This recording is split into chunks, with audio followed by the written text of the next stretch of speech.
नमस्ते मित्रांनो, लग्नाची बेडी या मालिकेच्या होणाऱ्या पुढील भागामध्ये आपल्याला असं पाहायला मिळणार आहे की इकडे सिंधूला काही झालं तरी तिच्या सावीला भेटायचं असतं। त्यामुळे तिथे असणाऱ्या पोलिसाच्या खिशातली ती बंदूक घेते आणि सगळ्यांना बंदुकीचा रोग दाखवून पोलीस स्टेशनमधून ती पळून जायला लागते।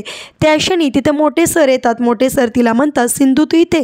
त्यावेळी सिंधू म्हणते, तुमच्या राघव सरांनी मला इथे थांबवून ठेवलं आहे, मला माझ्या मुलीला भेटायचं आहे।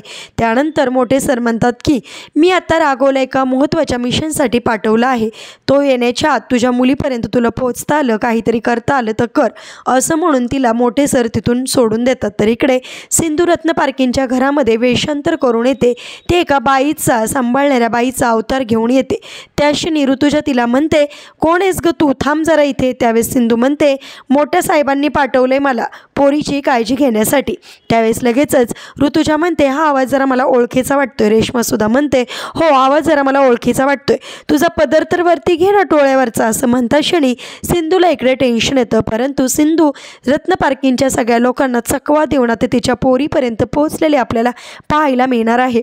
परंतु राघव तिला लगेचच ओळखणार आणि कशा प्रकारे सिंधूला ओळखल्यानंतर राघव काय निर्णय घेणार, कशा प्रकारे मधू उद्ध्वस्त होणारे पाहणे सुद्धा इंटरेस्टिंग ठरणार आहे। असेच मालिकेच्या पुढील अपडेटसाठी तुम्ही आपल्या रंजक मराठी चॅनेलला नक्की सबस्क्राईब करा। थँक्यू।